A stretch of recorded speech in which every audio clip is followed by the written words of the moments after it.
Thank you. Can you guys hear me all right? Yesterday when I was speaking, I had the voice of God issues. I sounded way too convincing. And people started taking out their notebooks and doing Spark work. But really glad you're here today. We want to talk about an interesting topic. It's a bit interesting, the two Americans out here talking about GDPR. And it has to do with Slater and I, my background. We actually, in our companies, are used to working with a lot of very sensitive data. And so we care very much about privacy. And my company, Swoop, technically does advertising and marketing, but we do it in a very, very focused, very value-added way. So for example, we would predict the likelihood that patients have undiagnosed diseases and then educate them and their doctors to find this. And you can imagine the privacy issues around that, combining health data, working with online data, are really complicated. And I'm really excited here to be presenting for you today with my friend Slater Victoroff, who is a deep, deep machine learning expert, and particularly in a very exciting new area, which has to do with dealing with unstructured content in sane, privacy-safe ways. So Slater will walk you through the first part of the presentation. I'll wrap up the hour, and then we'll also let you know what to expect in the second hour so you can make a decision whether to stay with us or whether to abandon us after the session. Slater, take it away. Thanks so much. So as Sim said, we both deal in situations where privacy is very, very important. My context a little bit different than Sim's. I work at Indico. We focus really heavily on process automation in the enterprise. So for things like loan applications, for things like approvals, and anything where you have a document-intensive workflow happening on the back end. Now here we have two really kind of difficult things that we have to get right. One obviously is privacy, because we deal with PII very heavily. If our data is identifiable, then our customers don't trust us, and they shouldn't, right? The second piece is accuracy, and one of the big themes of this talk is going to be about how you can actually maintain privacy while maintaining the accuracy of your models, and in fact, the typical framing that you have to sacrifice the efficacy of machine learning in order to achieve privacy is a bit of a false dichotomy. Really happy to be here with Sim. Sim and I have been friends for years and helped us a lot when Indico was just getting started out. So thanks for having us here. So want to start out with some very basic definitions around GDPR. And a lot of this talk is going to come down to this particular clause, which says that personal data must no longer be identifiable. Now, that doesn't say it must likely no longer be identifiable. This means, full stop, you cannot be able to re-identify someone's information from the data that you have stored in your database. Now, this intersects, obviously, in a very interesting way with machine learning. Fundamentally, if you look at this at a high level, if you don't have individual resolution on the data you have about an individual, then your ability to effectively predict something for that individual is hampered in some way. Right? We're going to show, and we're going to dive into that quite a bit further in the presentation as to why it's not such an obvious and direct trade-off, and how you can actually preserve a lot of algorithmic integrity while also maintaining a very high degree of privacy. Again, accuracy versus privacy is a false dichotomy. It's a reasonable false dichotomy. It's an intuitive false dichotomy. But there are ways that you can preserve privacy while preserving algorithmic integrity. And that's really the main thrust of this talk, as well as a lot of concrete tips and tricks. Exactly what steps do you have to take on your side to make sure that you are ensuring privacy, and what is going to be the algorithmic impact of those privacy maintaining steps. Just before we go into kind of what's practical today, we wanted to talk briefly about what is upcoming. There's kind of a lot of very interesting modern research happening around solutions that may render this moot in the next 20 years. Now, not in the next 5 years, which is why we're here. Quickly talking about these three, there's differential privacy, which says that as opposed to having a single data source that people are working on top of and having to maintain privacy across that data source, having differential ways that different clients and users can query against that data, but still ensuring that privacy is maintained for those different queries. Now, something that's particularly difficult about this is for different query sets, if you're trying to grab different attributes about users, your requirements for privacy change really dramatically in a way that you can't easily compute dynamically. Now, differential privacy is something where there are a couple of demo implementations, I'll say today. It doesn't really touch on unstructured data, but for well-known structured information, this is probably the most realistic of the three, and there are a couple of implementations that are starting to become available, though not public. This is kind of one or two research projects inside very large organizations where this is a really critical component of what they do.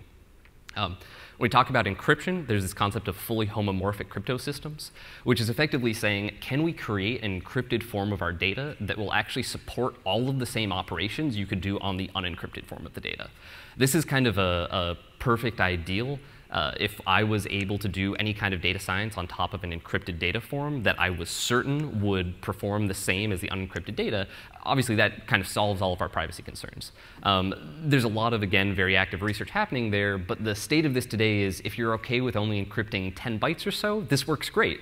If you have to work on a real data set, not so much. So a little bit further out, but this is kind of a silver bullet that we're really hoping will come through one day.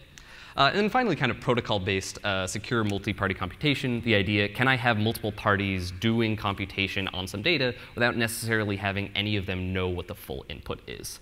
This is another situation where there are good implementations if you've got very, very simple algorithms. Specifically, there are kind of Yao-based computations where if you can reduce your algorithm down to a set of logic gates, this actually works.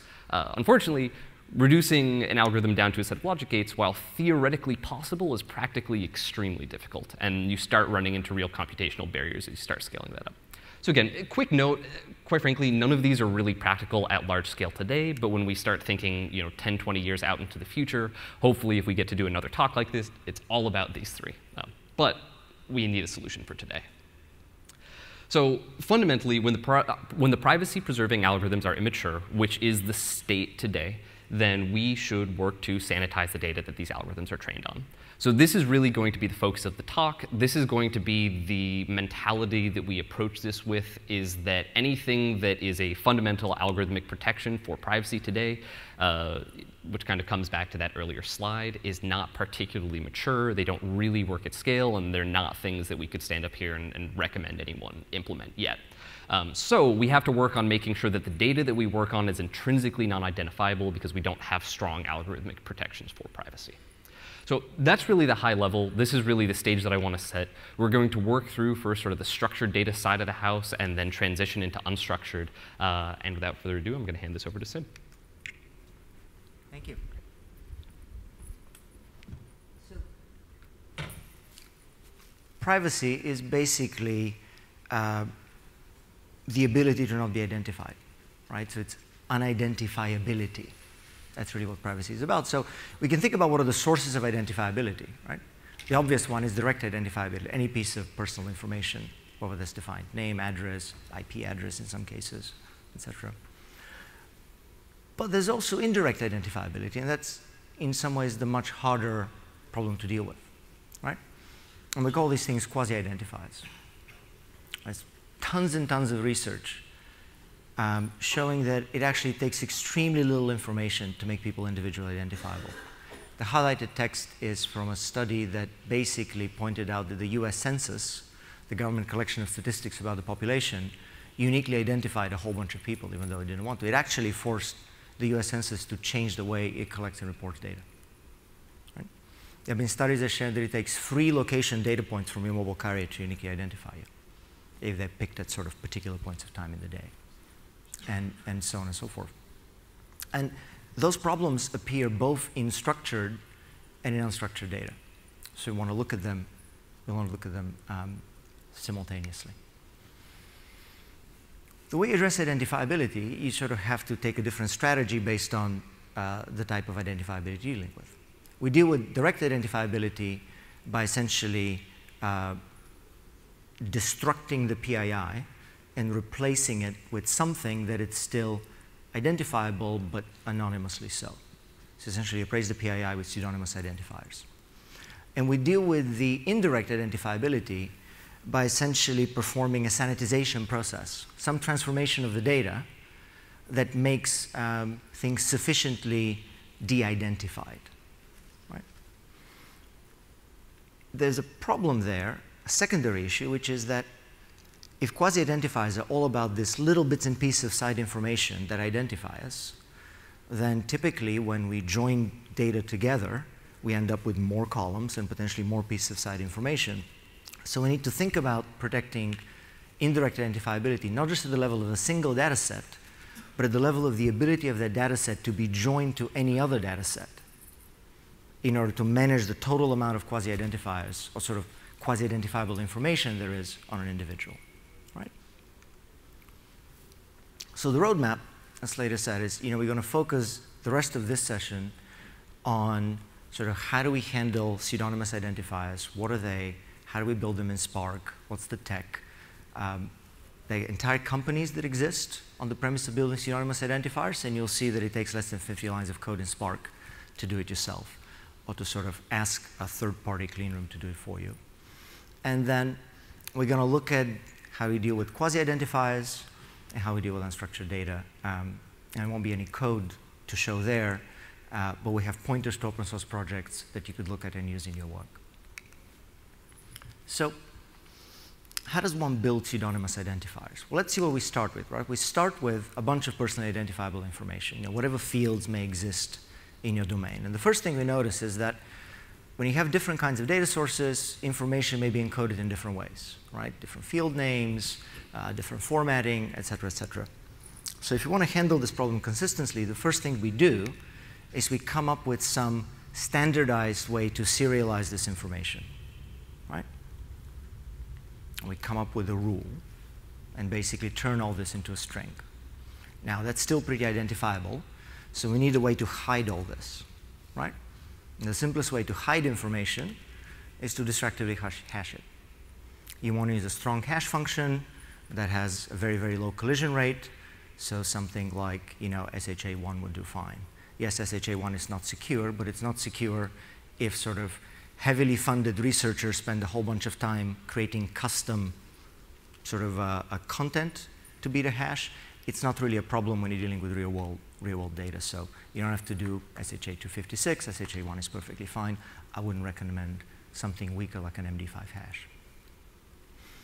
The problem we have here is we've hidden all the personally identifiable information, but we're open to rainbow attacks. Does anybody know what a rainbow table attack is? Okay. So imagine that we just wanted to hide phone numbers. Right? Now let's keep things simple. Let's just say that you're in a country that only has 10-digit phone numbers, right? So we take the phone number, we hash it, and we say we're done. Yeah, but if somebody knows that that's how we hit phone numbers, they could just build every possible hash for every possible phone number. After all, there's a limited number of them, right? And then they can just do a lookup. And there goes our protection. So that's what a rainbow table is. It starts with passwords. People were encoding and protecting passwords in very simple ways, but the algorithms were known, and people essentially said, well, people use silly passwords, so let me just build every possible silly password that I can think of, encode it, and I can just do lookups. So it came out of a security industry. So there's a solution for that, right? We can basically take our hashes and we can encrypt them with a secret key. Now lookups are no longer possible until somebody hacks us and steals the secret key, right? So at this point, we may think we're done, but we're actually not done because of the issue I mentioned earlier, which has to do with quasi-identifiers, right? So let's say we handle this problem in a single data set. We turn all the PII into a pseudonymous identifier, encrypted. We sanitize all the quasi-identifiers, done here. Maybe we do it for somebody else, done there too. But if the two pseudonymous identifiers for the same people are the same, those two parties, even though they're separate, they may find themselves, they may decide to join their data together. They may increase the quasi-identifiability in the total set, right? And if we're an entity which is in some ways liable, or we want to exert control, or in some cases, if we just want to make money, when people want to join data, we actually want to prevent third parties that we have provided data to. Sometimes it may be just separate business units within an organization when you want to exert very, very heavy controls over data use to be able to join. So what we actually do is we do a second level of encryption, and we take our master IDs and we encrypt them with a partner, use case, data set, whatever it is, specific key, right? So we can reverse engineer. If we're given two data sets and we want to join them, we can take both IDs, decrypt them to the master ID, do a join, re-encrypt to whoever we are giving. But owners of the two data sets cannot actually join the data on their own, right? So this is it. This is sort of the magical thing that entire companies exist to do. It's really just a handful of very, very basic string transformations. So a little bit of tips for practical usage, right? Anytime we choose one serialization of information and then we hash it so that we cannot get to the individual bits, we lose some ability to adjust, right? So for example, a common use case in retail applications is to find duplicate addresses, right? To find that two people whose name is slightly misspelled are the same person, so you don't have to kill more trees and send 10 catalogs to the same house, right? At some point in college, since I'm Bulgarian and my name is not typical for the US when I was in college, I was receiving 10 versions of the same catalog with slightly different misspellings of my name. It was the days before internet, so you'd mostly be ordering on the phone and somebody would be typing your name, and it was just ridiculous, right? So you could do this if you have access to the individual fields, but you cannot do it with pseudonymous IDs. So what do you do? What you do is you actually generate multiple pseudonymous IDs using different rules for serializing the PII before you do the hashing and encryption. Right? And you can essentially tune what kind and how many IDs you generate based on the use cases. Right? Anytime you do this type of reduction, you're going to have some false positives and false negatives when you're doing matching in whatever way you're doing later. And so you can literally pick how you do this. I'll give you a common example. There's some public data sources in the US where the birth year and the birth month of people is known, but the birth date is not known. And so you may want to have a version of a pseudonymous identifier that uses only the birth year and the birth month and not the birth day. But there are many other use cases where you require the precision, say if you're making decisions about health, right? And you want to make them in a privacy safe manner, but you most definitely don't want to confuse patients too much and start making health recommendations to people that may actually be detrimental to their health. Then it very much matters you get a much lower false positive rate. If you have multiple IDs, using them in combination would reduce the false positive rate. In the example of health data we work with that has pseudonymous IDs, the false positive rate decreases by about 60% when you switch from using one ID to two IDs, even though they're both built from almost similar sets of PII, but just slightly different transformations. So how do we do this in Spark? So I'm going to do the thing you're not supposed to do, and I'm going to try to do a live demo over the internet. So let's see how that goes. And there's some issues with switching screens, so let's see. I had this problem yesterday. There we are. That's about the right zoom level. And we don't have internet. Fabulous.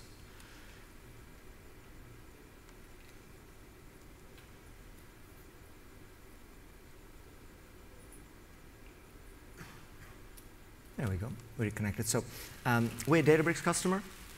They don't pay me to do this, but they definitely provide the best interactive environment for machine learning data science with Spark. So some setup here. The demo is going to use a few user-defined functions that you could trivially build yourself. So there's a function to compute an SHA-256 hash. I said you could use SHA-1. In this case, I'm using SHA-256. There's a hash to encrypt data, a UDF to encrypt data. It's interesting. Hive actually has an AES encryption function. And Spark ported a lot of the Hive functions, but somehow didn't port the AES encryption function as an aborted PR in open source Spark, so I really don't understand what's going on there. But it is literally about 10 lines of code to call the Java APIs for this. As a function to generate a binary secret from a human passphrase. This is purely for demo purposes. Normally when you do real-world encryption, you don't start with human phrases. You generate random bit strings of the right length that the cipher needs. And there is a final convenience function just to make the demo code a little bit shorter for concatenating a few things with a pipe character. So let's create some PII. So let's say that our PI consists of first name, last name, gender, date of birth, and zip code. And let's create a data set with a fake version of me in it. So first, we want to define our serialization rules. So here I'm going to create 2 different pseudonymous IDs. For the first one, I'm going to use the uppercase of the first name, the uppercase of the last name, gender, date of birth, and zip. In the second one, I'm going to only use the first character of the first name. I should probably uppercase that. Oh, there it is, uppercasing. And I'm going to use a soundex. You're familiar with that from SQL, right? People know what soundex is? Soundex is basically an algorithm for reducing words into a letter and some numbers that basically does fuzzy matching of text. It's fairly standard, available in SQL databases. And again, gender, date of birth, and zip, just as they are. You could use whatever you want here.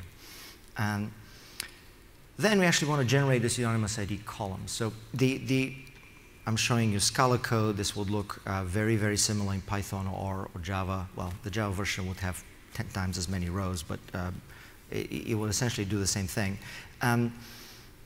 What we're doing here, we're manipulating Spark's column objects, which are basically the equivalent of snippets of SQL expressions. Right? That's what they are behind the scenes. Column is the user-level version of a Spark internal thing called an expression. So x plus y would be an expression, for example. It's a style of metaprogramming. Essentially, the SQL version of this would be SQL code generation, right? So essentially saying, OK, we're going to start with our rules. And we're going to grab each rule and its number, 0, 1. And then starting from the inside, we're going to take all the pieces of the rule. We're going to concatenate them with a pipe character. Then we're going to hash it. Then we're going to encrypt it with a master password. And we're going to call each of these things a new column based on the index of the rule, right? So we have 2 rules, so we generate 2 columns, PSID 0 and PSID 1.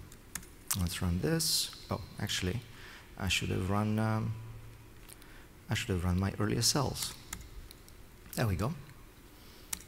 Let's do that again. And there it is. It's not particularly easy to read, but that's essentially a column expression. So now, let's also build some quasi-identifiers, right? That we can later sanitize using the quasi-identifier capabilities. So let's keep gender, because that's fairly unidentifiable. Let's turn the date of birth into just year of birth. And then let's only pick in the US zip codes, the main zip codes are 5-digit ones. So let's pick only the first 3 digits of the zip code, which expands the region that's identified substantially, that there's essentially no risk of identification. Okay, so let's do that. We can now combine these 2 into a projection, sort of just a convenience function to make the code easier to read. So we essentially build a projection on whatever data we're entering by essentially one of the quasi-ID columns and then the pseudonymous identifier columns. And we can then take our IDs and transform them with a just built transformation and see what we got. So we have gender, year of birth, zip 3, ID 1, and ID 2. Scrolling is a little bit tricky here. There we go. What you see here looks like base64 encoded. I put a note. This is a convenience that the Databricks notebook UI says. The column is actually a binary column at this point, right? There's no benefit to base64 encoding it. It's the Databricks notebook UI that displays it in a human readable form, as HTML can't really handle the binary output. So now if you recall, we have to handle the partner level encryption, right? So let's say that we have 2 partners, A and B. We come up with a password for each of them. And then we build a simple transformation that, given a partner name, would essentially build us a transformer for our data that encrypts it, encrypts all IDs we've generated for the partners. So we grab the indices of however many IDs we have, which are based on how many rules you have. So this code will essentially work whether you're building 1 ID or whether you're building 15 IDs. We know of a company that builds more than 20 different types of pseudonymous IDs for different use cases, joining with different partners. Fold left is essentially a way to just add, process each pseudonymous ID column in the same way. And what we do is essentially just encrypt it with the partner key, and then base64 encode it simply for data sharing convenience. Most data in the world, unfortunately, gets shared with some type of character-separated files, and those things do absolutely terribly with binary data. So it's always a good idea to base64 encode anything which has fancy characters in it. So let's do that. And now we can see what the data looks for partner A and for partner B. Obviously, same quasi-identifying parameters, but as you can see, the IDs are different because they were encrypted with different keys. Right? And so we can do here, if we're preparing to do this a lot, from a data engineering standpoint, we can just combine the two transformations we created for building pseudonymous IDs and quasi-identifiers and for encrypting per partner into one. And then we can use it sort of in a single line in our data transformations that we wanted. And that's really what it is. If you sort of look through the code and don't make everything so short in lines in order to fit on a screen that's zoomed to 200% for a presentation, you're really talking about less than 20 lines of code. This is how little it takes for you to safely protect pseudonymous identifiers in Spark. Everybody, you decided not to run away. Ha, ha, ha, ha. Welcome back. So let's dive right into it. We want to talk about quasi-identifier sanitization. We basically covered the easy part in the first half, because pseudonymous identifiers are really easy. There's well-defined algorithms. We had a good group with questions after the first half with a whole bunch of different ways it can be varied for your company. But fundamentally, it's a very straightforward process, and it's about 20 lines of code, unless you're doing it in SQL or Java, at which point it's over 100 lines of code. So how do we approach quasi-identifier sanitization? It's fairly straightforward, right? Fundamentally, there's a concept in security called k-anonymity, right? Since identifiability is about sort of the inability for somebody to say that something is different from other things, right? The concept of k-anonymity, which is the core concept here people usually take, is saying that, hey, look, a data set is k-anonymous, is no matter which way you slice it and dice it to query and identify individual things, you can never go down to fewer than k rows, loosely speaking, right? Or another way of saying is if you look at any one row, there's at least k-1 rows that are quote unquote exactly like it. Now, obviously, the row numbers are going to be different, the pseudonymous ID may be different. We're talking here about whatever you've decided is a quasi-identifier, right? So if in your domain quasi-identifiers are, age, year of birth, and say the first part of a postal code, then the simplest way to check whether a data set is k-anonymous is you do a group by all your quasi-identifiers, and you do a count, and then you say having count less than k, and those are your row sets that basically don't meet your k-anonymity requirement. Right? Does that make sense? It's a pretty simple concept. Now, the hard part is that, while checking for k-anonymity is trivial,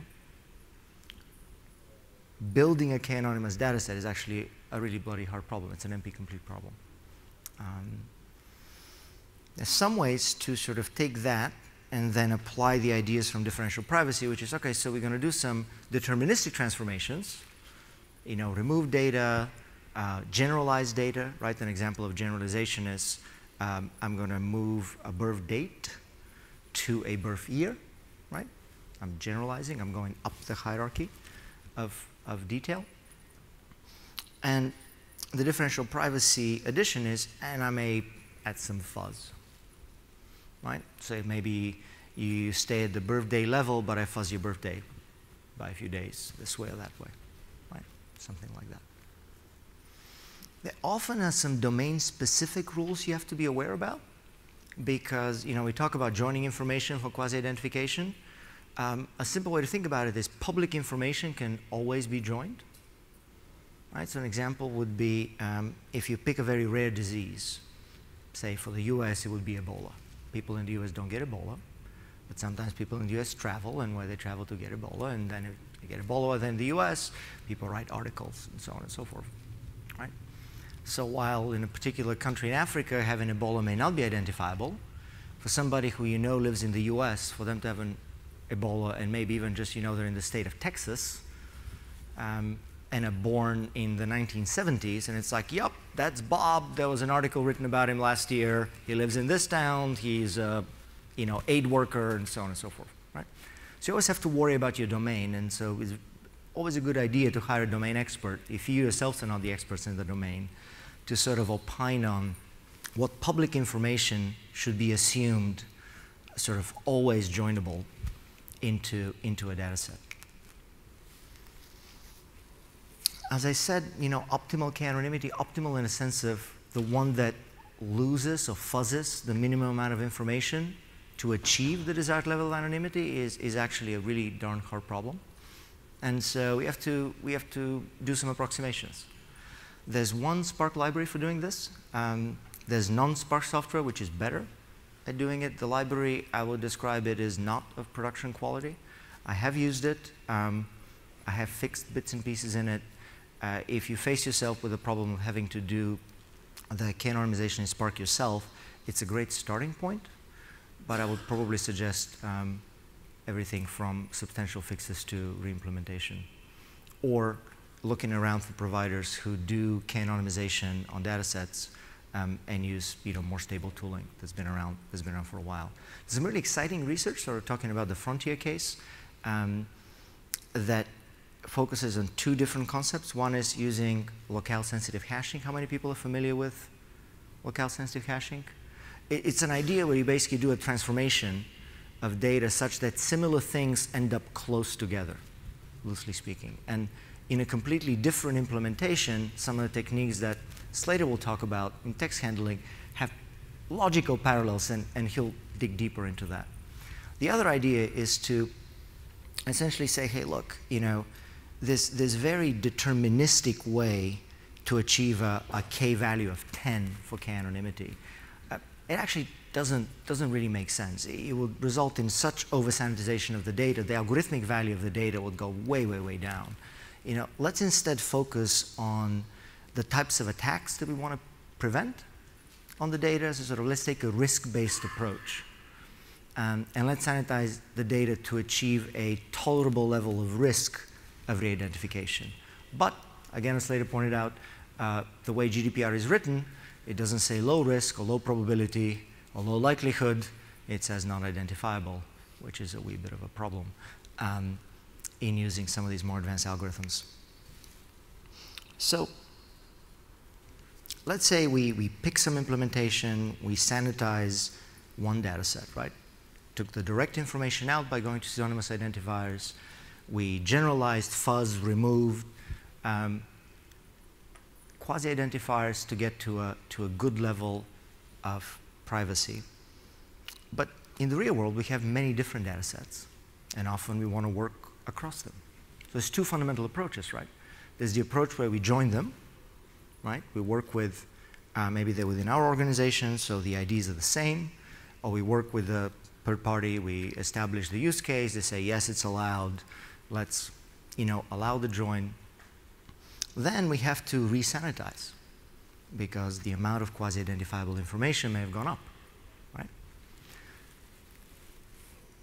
That is the kind of fundamental problem in this approach, that the more and richer data you work with, the more quasi-identifiable columns potentially you end up with, and the harder you have to sanitize, and the harder you have to sanitize, especially if there's no useful algorithm to do it optimally, the sort of more your data is going to deviate from the reality, and very likely the lower your algorithmic value is going to be. Well, the alternative approach is to actually never join the data. And that's sort of very novel. To my knowledge, our company is the only one that does this, so the people, at least in our domain, told us that the first people who suggested this approach. And essentially the idea is that by never joining the data, you minimize the loss due to additional sanitization. But what that requires is a fundamental change in how you do processing, because what normally would be a query or machine learning training on a single joint data set now has to become a workflow that moves work in between disjoint data sets and does so in a safe and sanitized manner, which is pretty tricky. So some information just to give you a better idea on just how sort of big of an issue this is.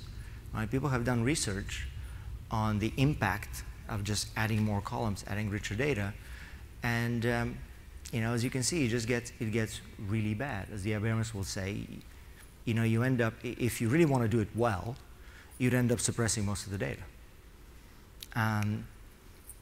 Or in some cases, you may actually hurt people and create really bad outcomes. In this famous study of drug dosing, warfarin, everything is used for blood clotting. They trained a model for sort of recommending the right dosing of a drug at different levels of privacy, which require different levels of sanitization. And they found out that basically if you train at high levels of privacy, high levels of sanitization, you may end up killing patients, right? It's sort of very difficult to visualize this on large real-world data. So Slater and I took a really kind of toy example. There's the Titanic survivability data set, which is famous and easily accessible, so you can play with this. And we kind of looked at different levels of K for K anonymization, picking two different sets of quasi-identifiers. In our case, we just said age, you know, right there. That's the blue line. In another case, we said gender and age. Right? And here we're measuring the normalized certainty penalty, which we don't need to explain, but essentially the higher it is, the more the sanitized data drifts away from the reality of what the unsanitized data is about.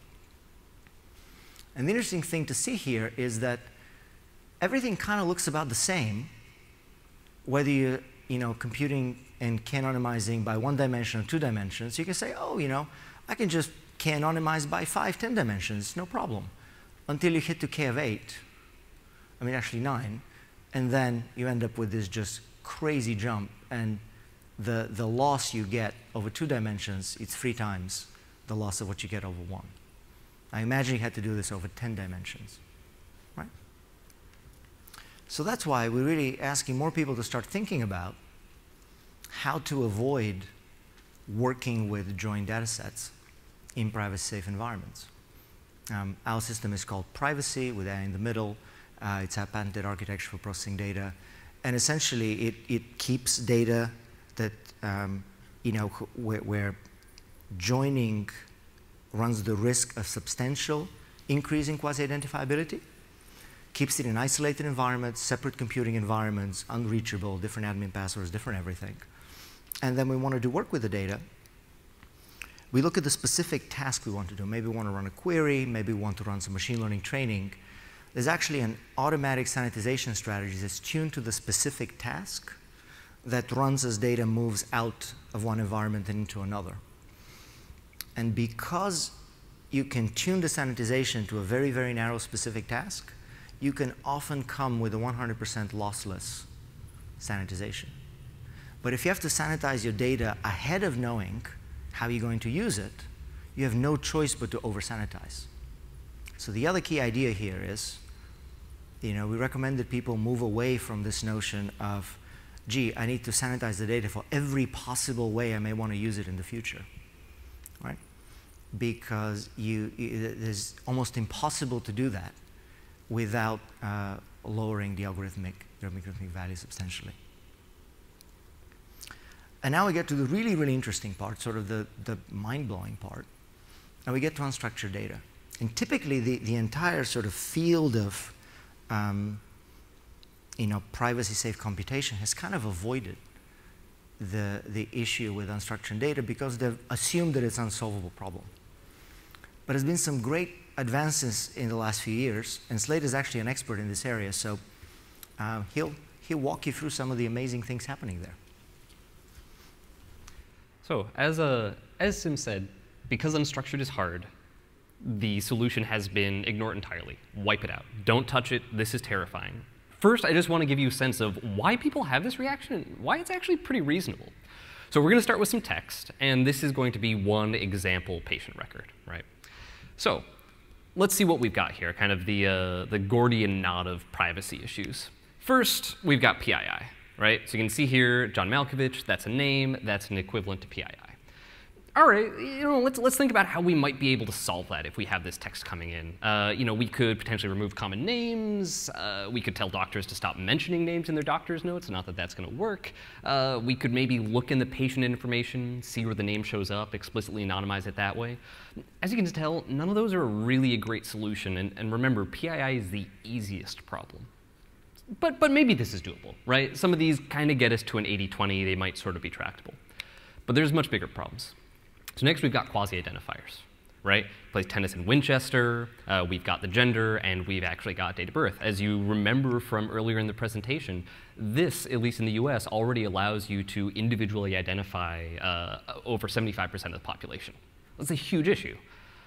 And then you start thinking about, OK, how could we solve this problem? This is actually a lot harder.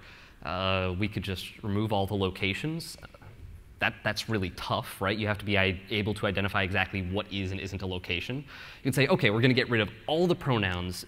Yeah, I mean, that's doable. I mean, that maybe solves one of the problems. We could remove all the numbers. Yeah, I mean, that starts to get there. But again, you run into tons of issues. His 60th birthday is in 2 weeks. You're not easily solving that. But you can take some attempts. You start marching towards it. This is maybe a 50-50 solvable problem. But that's not even the real issue. The real issue is these weak identifiers, right? So he plays tennis, he got soreness in his elbow, right? He took a trip to Casablanca.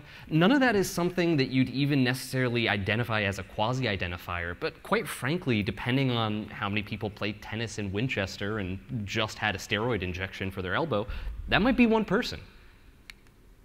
You could remove all the text. And this is basically where we've gotten, right? This is the standard solution, says, look, we have no way of solving this, so just get rid of the text. But actually, the problem is worse than this. Because the real problem with text is that this is all valuable.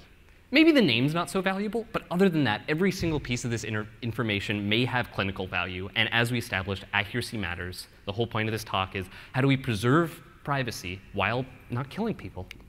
Right? Accuracy matters, and we just have to keep reiterating that. In this particular situation, if we're doing something in a clinical context, wiping out this accuracy, removing the text, we are leading to worse patient outcomes. That's a really big problem. And how do we solve this?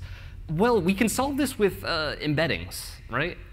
What on earth is an embedding? Well, that's exactly what this talk is about. So really generally, an embedding is a way of taking something in text space, so English or kind of whatever your records happen to be in. You send it through some embedding method. Word2Vec is an example. It's a little bit old, but how many people here are familiar with Word2Vec? Have at least heard the word? OK, good. Yeah, Word2Vec is kind of the Coke of embedding methods, if you will. And then you put it in some embedding space. Typically, this is something that is hundreds of dimensions. There are different kind of embedding space you're going to send it into, but just assume this is R300, which is just a 300-dimensional vector, just a list of numbers, really. There's a little bit of extra complexity here, which is that embedding method is typically trained on some separate, really, really big corpus. You don't have to worry too much about that, but it'll make some of these next slides make a little bit more sense. So sort of the training the embedding method and then actually applying the embedding method. So what is an embedding in a little bit more detail? So let's talk about the differences between sort of this embedding space, these lists of numbers and these vectors, and the text space. So obviously, the text space has kind of full algorithmic value, right? It's the raw data. You can't get any better than that. But we have somewhere between limited and absolutely no guarantees on privacy, depending on exactly what the text is. And as we established, that's a really big problem.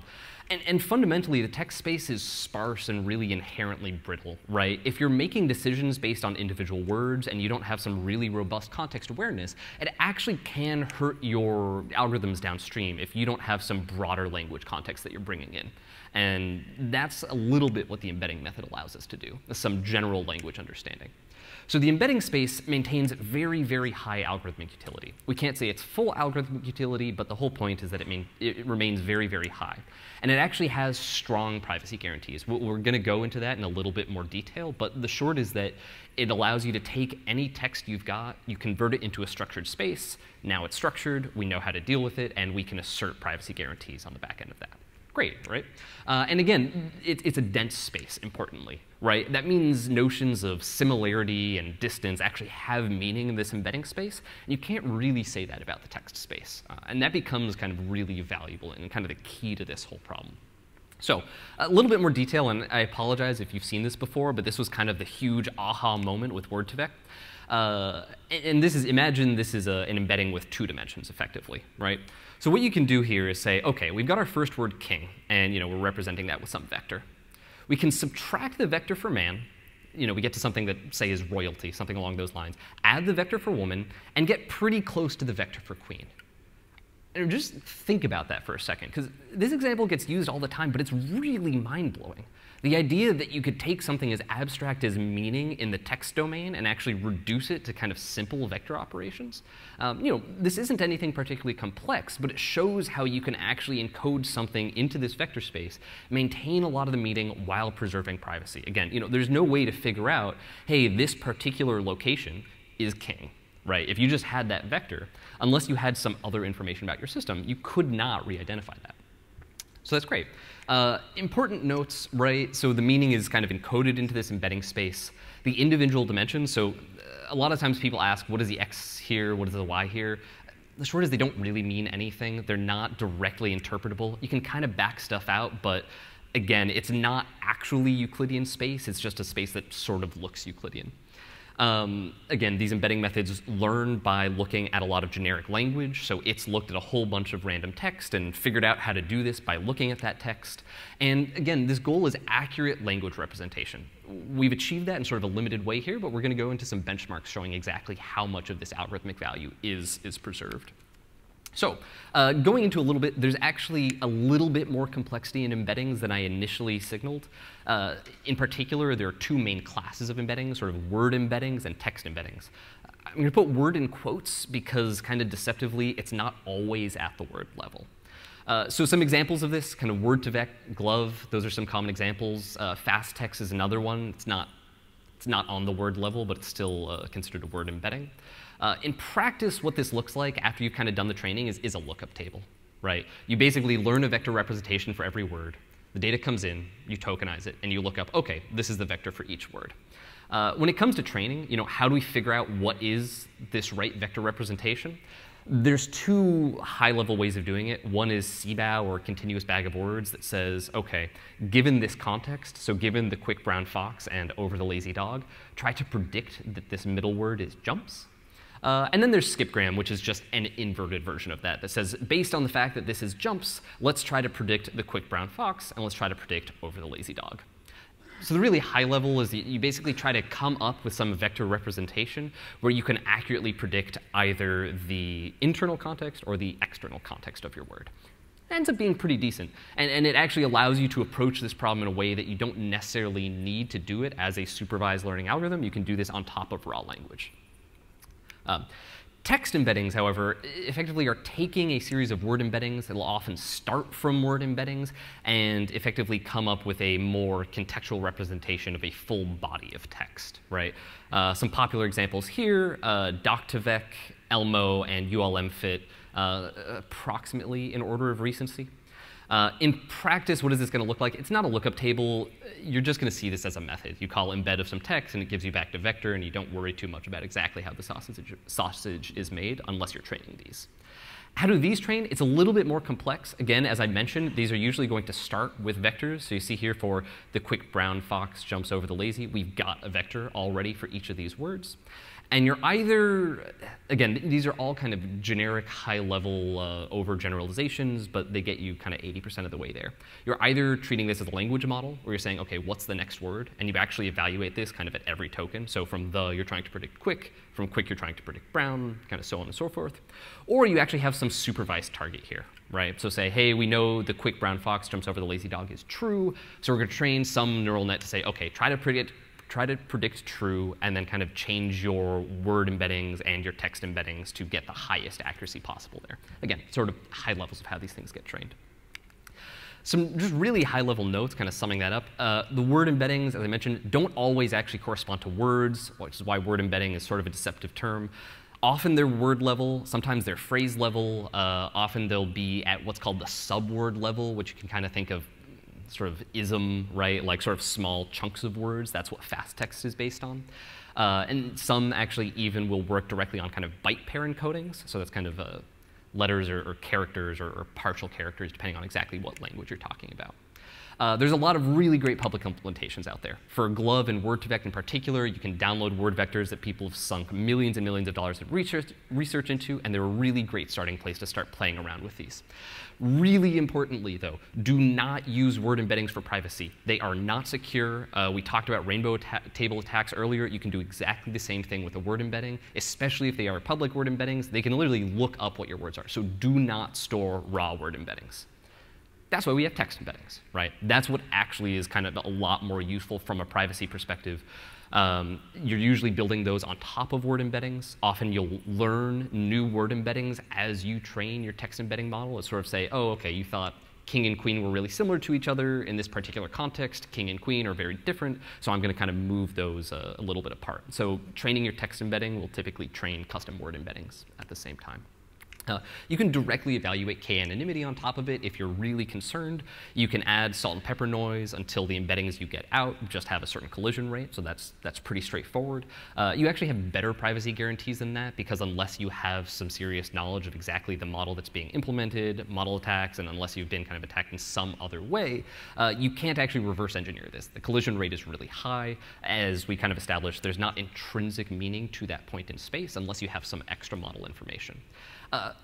And a really simple way of getting a text embedding from a word embedding is you just average them, right? There are much more complicated ways, and there's a lot of really interesting research, and this is where kind of the main thrust of research today in the space is in creating these really great text embeddings, but you can just average them. Now, here's the real question. I get some word embeddings, I get like a Word2Vec, and I just average them. Am I really preserving algorithmic value? Well, you are. Actually, it's a lot better than that. You actually get better algorithmic utility at small data volumes with this. So what we've got here, kind of the purple line, is Word2Vec. So what this is doing is we're just computing the Word2Vec values of each individual word. We're averaging the embedding. That's it. And then you have TF-IDF, which is kind of a really basic, let's come up with a weight for every word. But again, it's something that is based on the individual words without those anonymity guarantees. As you can see here, the performance that you see, especially at low data volumes, note this only goes up to about 300 samples, but especially in a clinical context, you're not dealing with massive data sets. You see significantly improved accuracies. You see these really accentuated at the low side of the data spectrum because you've got that language context coming in. And there's one really important point here, which is that this is 6-year-old tech. Word2Vec is cool, but it's really old, and there have been very, very dramatic improvements in the technology underlying this, like worlds apart. Text hasn't really changed, right? People still use TF-IDF vectors. That's 95% of everything that's deployed in the enterprise is a TF-IDF vector, and it has been a TF-IDF vector for 20 years. And there's not really evidence that without going to an embedding-based approach that there's a smarter way of handling it. That's all right. So I'm just going to quickly talk, sort of in these last few minutes, about what your embedding options are. Really, roughly speaking, you can go with something that's public, you can go with something that's homegrown that you train yourself, or you can go with a third party. Public, you can just download word vectors. There aren't a lot of public text embeddings out there, but as we kind of discussed, you can just average them, add some salt and pepper noise, and you get pretty good privacy guarantees. They tend to be trained on really big public data sets, so Word2Vec trained on top of Common Crawl, which is a bunch of websites, or Wikipedia is another good example of what those are typically trained on. For the homegrown, obviously you're training this in-house. Typically, what you'll be doing is taking some existing approach. I'll just keep saying Word2Vec because it's a good sort of stand-in for a generic embedding method. And you train it on a novel data corpus, right? If you've got a lot of text that you really think adds something to this, that is a good reason to go for a homegrown approach. But really importantly, there's a lot of pitfalls with training them yourselves, and we don't generically recommend them. Or you can get them from a third party that will just kind of handle all this for you. But there's a lot of risk with that. We just kind of break these three options down in really rough terms in terms of what trade-offs you're doing when you go for each of these methods. For the public embeddings, again, I highly recommend this as a place to start. These are a really good way to play around. Consider them a dev environment, though. These really aren't production ready. The number of attacks you can execute against them are very, very high. They're typically pretty old tech, sort of a few years old, and again, typically made with a very academic mindset, not meant to be shipped into production. And the licensing can also be pretty tricky. These are typically made for research means. That's why, again, use this internally, practice with these, don't ship them into production. Homegrown. This is where you can get a lot of value if you're actually training something from scratch. Without getting too far into the weeds, because this is a pretty hairy topic, there's a lot of really non-obvious ways this can go wrong, right? So at a very, very minimum, what you need to ensure that you're training these embeddings and using them correctly, you need basically 2 nested cross-validation loops and then a private holdout set. If the need for that doesn't make sense to you, you probably should not make your own homegrown embeddings. And if you have more questions, just come up and ask afterwards. So while this can give you the best kind of bang for your buck, assume that this is going to take a couple years to really get right. This is kind of new enough that there aren't really good established pipelines for doing this effectively. Finally, you can use a third party. This has a lot of challenges. Quite frankly, data leakage is a really big piece of it. So you give your data to them, they encode their vectors, they actually grab your data, use it to train the underlying model. That's really, really bad. There's not an effective way of preventing that data leakage right now, though, without a strong contractual guarantee. The efficacy is highly variable. Make sure you've got good benchmarks if you are going to go with a third party. And again, just involving any third party when you've got these privacy-controlled environments can be contractually very difficult. And just kind of a final note on the state of embeddings in Spark. Actually, kind of the default that Spark sort of pushes you towards is not something that I would really recommend. Spark very much pushes you towards creating embeddings from scratch, and specifically word embeddings from scratch. So there are reasonable word-to-vec implementations. Again, a good way to play around, not what you want to ship into production. The John Snow library has some really good implementations. They don't give you direct access to the embeddings, but works pretty well. Fundamentally, the best way to do this is just take your data offline, bring it into Python, compute your embeddings with something like GenSim or Spacey or Indico, right? And then just bring them back into a Spark environment, and then you can use them as you normally would. So that's kind of the high level. All right, we're a bit over time, but I think we can allow one question. And we'll be here after, so just come up or we'll be outside. We can continue with the conversation. Hi. Just a quick question. You showed a plot of the performance of word embeddings versus GFIDF. Does that maintain roughly the same shape when you look at the performance of text embeddings? It looks significantly better for text embeddings. Significantly better? Yes. So the accuracy of a text embedding technique is significantly higher than word-to-vec. Yep. Thanks. And like they said, they'll stick around so you can ask questions after the talk. But thanks, everyone, for attending. Let's give our speakers another round of applause. Thank you so much. Thank you.